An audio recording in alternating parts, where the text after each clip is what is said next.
Okay, let's try this again. We're going to start out, we're going to set our trap. Remember, we got to set that. We took our traps and we toned them so our pan is level with the jaws. Did that yesterday. So I don't have no dirt from outside because the ground is frozen. But we're going to take one of our stakes from our trap. I like to make 2 holes. And I make them straight down in. Some people make them in on an angle. I make them straight down in because I feel if the animal has to come in to look down in, the chances of him stepping into my trap is better. Okay? And then it's going to be hard. You're going to need a spade. So we're going to try to do this. We're going to dig we're digging our dirt out. We're putting it in here. I go about 9 inches back. And being I put 2 holes, I'm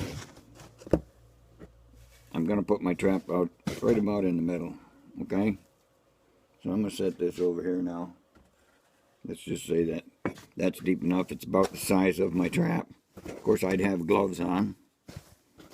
I use different sets of gloves. If I'm using rubber gloves, I'll use bare rubber gloves for my set.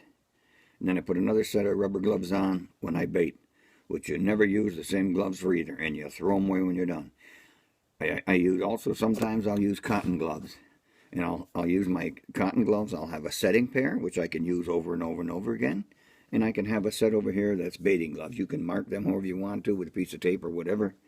And then you can use them over and over. Okay. And then you would set this trap in the front.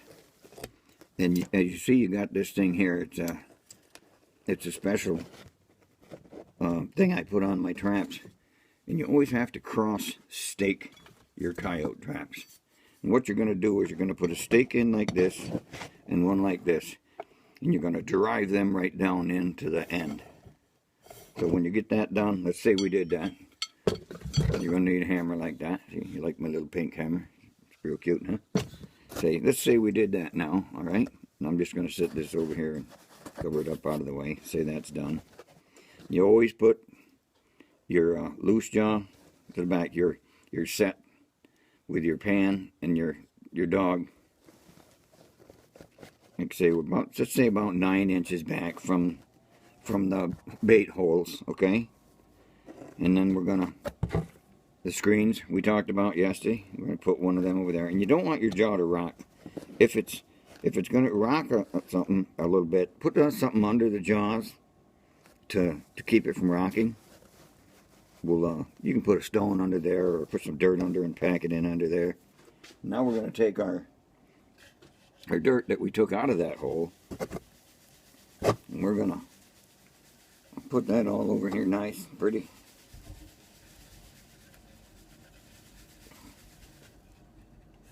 And at this point, you can take and kick a little around here. Okay? I usually take what I got left and toss it. Which I just did. Okay? Now you got a nice set here. Lots of times I'll do this in front of a little bush or in front of a big rock. It's nice to have something in the background of your set. And then you can take a cotton ball or some sheep wool. Wool is really good because wool holds scent for a long time. You can put a little lure on each piece of wool and put it down in these holes. Push it down in about an inch or inch and a half. And then on your background, on your bushes or stone or whatever you have as a background, take a little coyote urine or fox urine or whatever.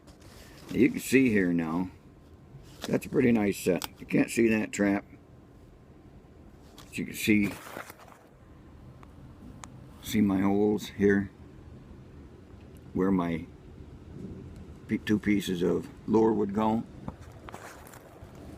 That's how I do a dirt hole set. And I do pretty good catching coyotes and fox. And I just do it for fun. Like I said, I like to kill them. Like I say, you could say this was a little bush or something in the background. Now I'd take my pea and squirt a little pea on there. I usually buy it by the jug about like this size, and then I put it in a small. I keep refilling a little squirt container so I don't have to carry the big one in all the time. I just stick this in my trapping bucket. And then I'll just open this open and give it a little squirt. Then you can carry this easy if you go in to check your traps and freshen it up there once in a while if you don't catch something right off. But anyway, that's how I make a dirt hole set. That's the name of that tune. Hope you enjoyed it. Hope you got something out of it. Thank you.